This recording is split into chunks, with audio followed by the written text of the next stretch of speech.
Women's boxing has come a long way in its decades-old quest for legitimacy.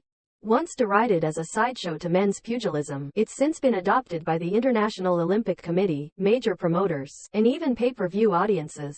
And with 2022's Katie Taylor-Amanda Serrano main event in New York, women's boxing finally headlined a fight card at the sports mecca, Madison Square Garden. But now, with the rise of influencer boxing, a circus-like niche within the sport that features social media celebrities and even adult film stars, female fighters are once again battling for legitimacy. The trend has already resulted in a pair of opponents performatively making out at a pre-fight weigh-in, not to mention one OnlyFans model flashing her breasts after a recent victory. "Wow," tweeted two-time Olympic gold medalist and undisputed middleweight champion, Claressa Shields. "This is a step backwards for women's boxing. Stop this." With that controversy still smoldering, Daily Mail looks at the biggest scandals that have rocked women's boxing, a sport that continues to face sexism in its ongoing mission for mainstream acceptance.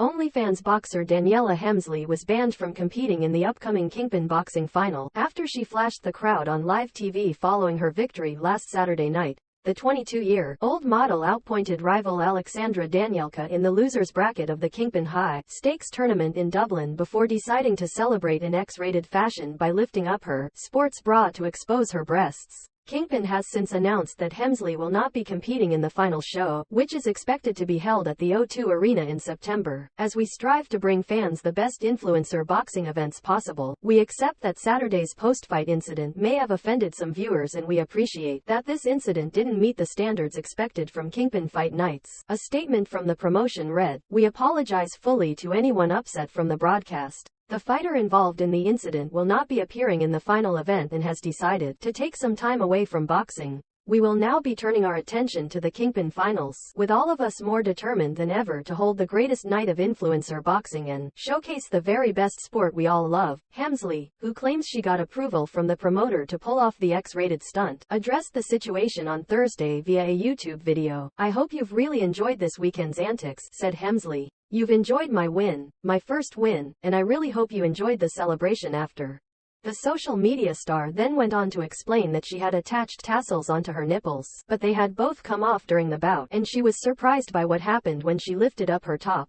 Hemsley also insisted that she is not banned from the Kingpin promotion, explaining that she is just taking a break. Chernica Johnson isn't an OnlyFans model, but an actual boxer instead. Still, that didn't stop the New Zealand native from appearing effectively topless at a weigh-in. Back in June, Johnson sported a body paint, sports bra, before her IBF Super Bantamweight title against Ellie Scottney, making promoter Eddie Hearn visibly uncomfortable during the proceedings. An OnlyFans ad was conspicuously placed on her chest. Although she wasn't punished for the stunt, Johnson still lost a unanimous decision. Social media influencers Whitney Johns and Amber O'Donnell made audiences all but forget about their impending bout earlier this month, when they began kissing during a weigh-in for the fight. At the weigh-in, Johns appeared to tease kissing O'Donnell as they faced off, leading the English fighter saying, "If you're going to do it properly."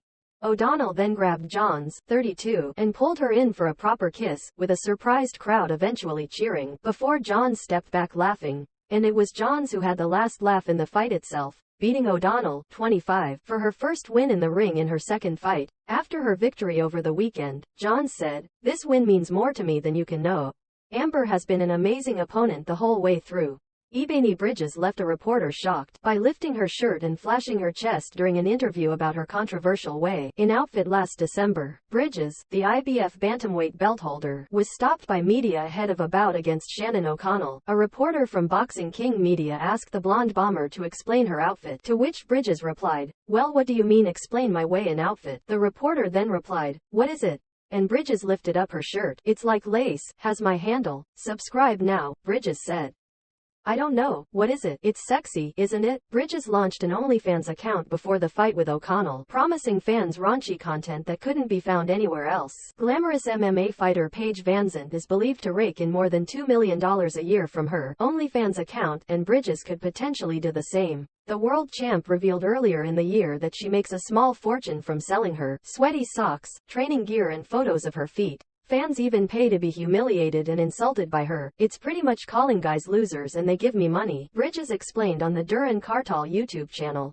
Thailand Usanakorn Kokiat Gym was detected with 3 times the normal level of testosterone for a woman before a 2012, raising questions about potential steroid use and her gender. Kokiat Gym denied using steroids with reporters, but refused comprehensive blood testing that would have proven her gender. Despite her perceived advantage over Susie Ramadan, Kokiat Gym still lost the 10-round bout by unanimous decision. However, she continues to fight and recently beat Thailand's Puchita Klahan by TKO. Algeria's Imani Khelif was disqualified hours before a gold medal bout at the Women's World Championships over medical issues reportedly related to her testosterone. She was ultimately replaced in the tournament by Thailand's Janjam Sawanafeng, whom Khelif beat in the semi-finals. A boxer from Algeria, Imani Khelif, was excluded from the IBA World Boxing Championships due to the failure to meet the IBA eligibility criteria, the governing body said in a statement.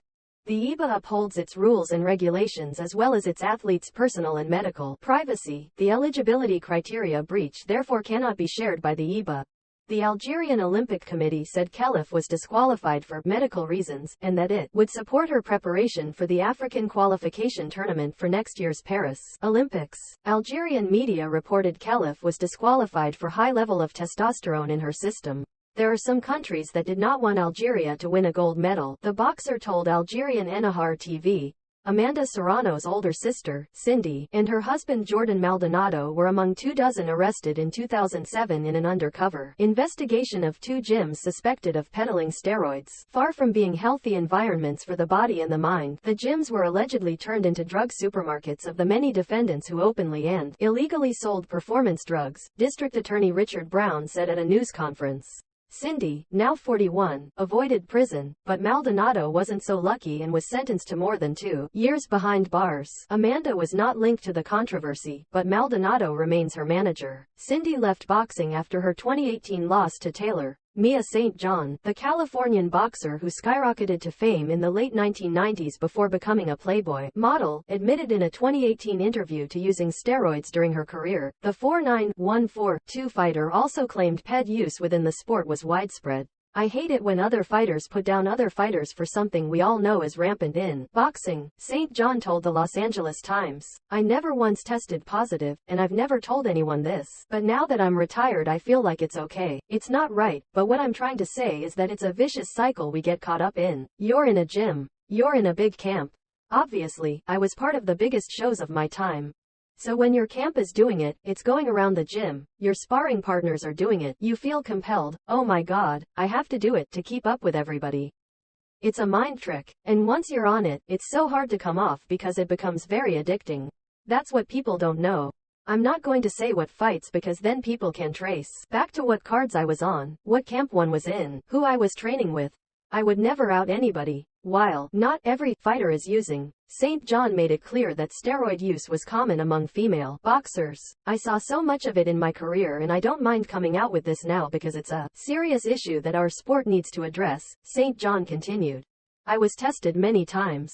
There's many methods to get around it. Just because you didn't get caught doesn't mean you weren't doing it. It just meant you didn't get caught. I did my homework. They gave us a whole list of what not to do and I knew a lot of stuff I was doing was on that list. I did everything I could to mask it, masking drugs, catheters with other people's urine, and then the rest is up to luck.